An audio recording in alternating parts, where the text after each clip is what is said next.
Hello and welcome to Playing Politics. I'm Helen McCabe. Both sides of politics are talking about negotiating in good faith as the Parliament works towards passing the historic emissions trading legislation. But the peace is unlikely to prevail. We will also discuss Kevin Rudd's trip to Indonesia as he works to stop the flow of boats carrying asylum seekers. Later in the show, we will talk with the Australian newspaper's economics editor Michael Stutchbury and former Labor Party strategist and CEO of Ozpol, Tim Gartrell. But first, let's go straight to Canberra to talk to Liberal Party Senator Gary Humphries. Senator, do you think your Liberal Party colleagues should be disciplined if they don't show support for the party's position on the emissions trading scheme? No, I don't, Helen. I think the Liberal Party is a broad church, to use that well-worn phrase. We embrace a large number of points of view in that, and it's one of the strengths of the Liberal Party that we can contain those views within our ranks and still present in government and opposition a cohesive policy on where Australia should be heading across a range of issues. So obviously I hope that the people who exercise their right to speak out and to vote accordingly do so with an eye to what's in the best interests of the Liberal Party and the coalition, but I respect their right to exercise their freedom if they wish to. You've exercised your right in this regard in the past in terms in the context of ACT legislation. What do you think then directly about the party president, Mr Stockdale, and former party staffer Graham Morris suggesting that this is an option open to the party? Well, I mean, obviously the party wants to be able to retain a sense of a message to the Australian people about what we want, where we're going, what our party's message to them is. But we also have a very important message. We are not the disciplinarian, doctrinaire party which the Labor Party is. We're not a party which automatically expels its members who speak out from time to time against the policy of the party or vote against the policy of the party. We're a party which allows a range of freedom, a range of choice, a range of expression of views within its ranks without falling apart, and that's a great strength of the Liberal Party. Obviously I hope my colleagues exercise their rights responsibly in a way which doesn't damage the Liberal brand, if you like, but I ultimately respect their right to exercise that freedom if they want to. There's a lot of discussion about the numbers of people that are concerned about Malcolm Turnbull's amendments to the ETS legislation. Is it 10 people inside the party, or is it more than that?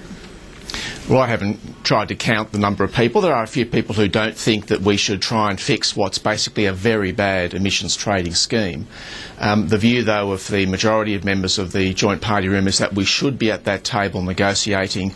We've got people out there in Australia who need our help to get the pressure of this scheme off their backs if it goes into law.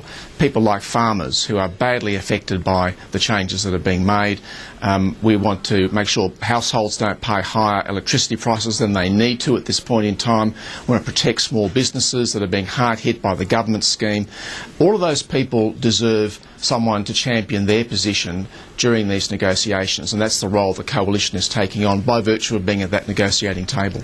Well, how are you feeling therefore about Barnaby Joyce's position? I mean, he's very vocal, he's a pretty successful communicator, and he's saying this morning that it is just a new tax, and he's right about that, isn't he?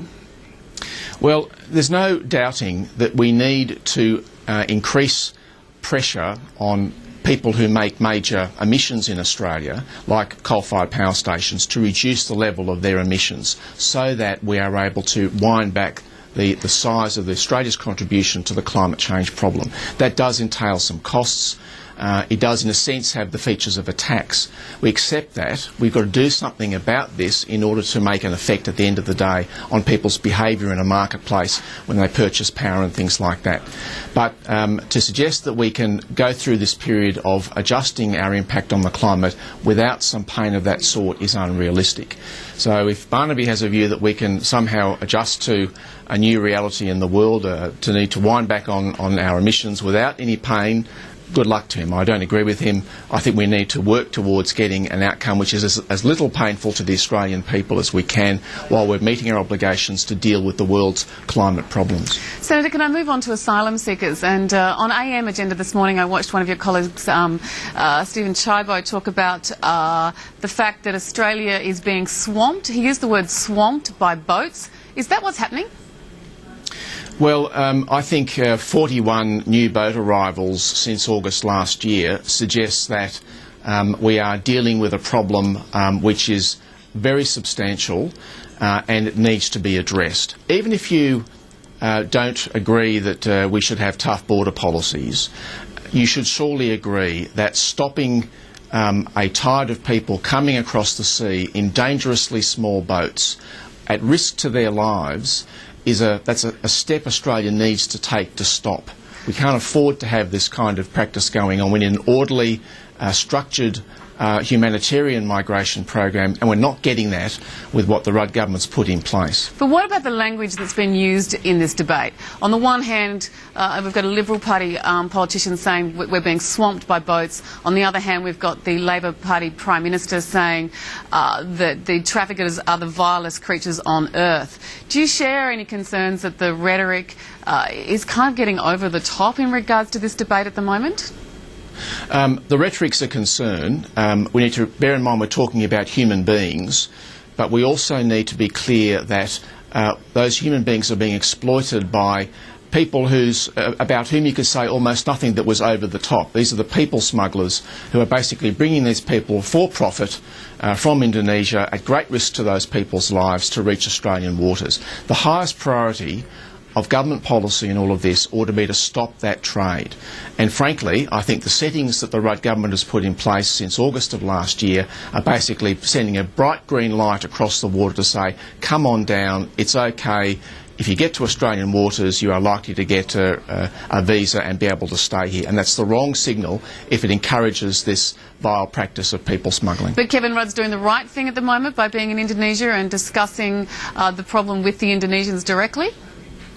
I think Kevin Rudd being in Indonesia is a distraction. The main game is not what the Indonesians are doing, although it's important. The main game is what Australia does with its border protection policies. In August last year, the Rudd government relaxed those policies dramatically. The result has been over 2,000 people arriving by boat in the last 12, 14 months. That's a direct result of the Labor government's policies, not what Indonesia is doing. Kevin Rudd needs to be back in Canberra, developing a changed government response to this problem, not pretending that he can fix the problem by being in Jakarta. One final question, Senator. The news poll out today, the figures on two-party preferred basis, 49% versus 41%, suggestions the coalition's facing a wipeout. What can be done to address those news poll figures? What we need to do is to focus on the things that are most important to Australians. Things like safe borders, like making sure we don't impose costs on people through an emissions trading scheme, looking after the bottom line of our economy and reducing the size of the debt that Australia is mounting up. If we focus on the things that are ultimately important to Australians, I'm sure those polls will turn around. And you're saying the leader of the party at the moment, Malcolm Turnbull's not focusing on those issues that are important to Australians? No, but he's finding it very hard to get focus on those issues when we have a government that's doing its best to distract from those issues in a variety of ways. It's the government's fault that... No. There's a tide in politics which is certainly running against the Liberal Party and the coalition at the moment. What I'm saying is we shouldn't be panicked by the fact that it's hard for us to get our message across in a coherent and clear way at the moment. It is part of the way in which the cycle of politics works. But I'm convinced if we keep talking about those issues and put forward solutions on those issues between now and the next election, we will prevail against what are presently adverse polling results. Are you sensing any panic this morning? These figures are pretty disturbing. Is there any panic amongst the party this morning? Frankly, no. I think many of us have experienced opposition before, understand that it's always a hard time, particularly for the Liberal Party. But we know that what's important here is to have a sensible long-term solution to Australia's problems, not to be panicked by individual polls that are published from day to day. There are plenty of examples of where the polls were wrong. If the polls were right, we'd be celebrating about now the 5th anniversary of the Prime Ministership of Mark Latham. The polls were wrong then and they can be wrong again. Terrific. Senator Humphries, thank you very much for joining us on Playing Politics. Thanks, Helen. And now we'll go to our panel. Tim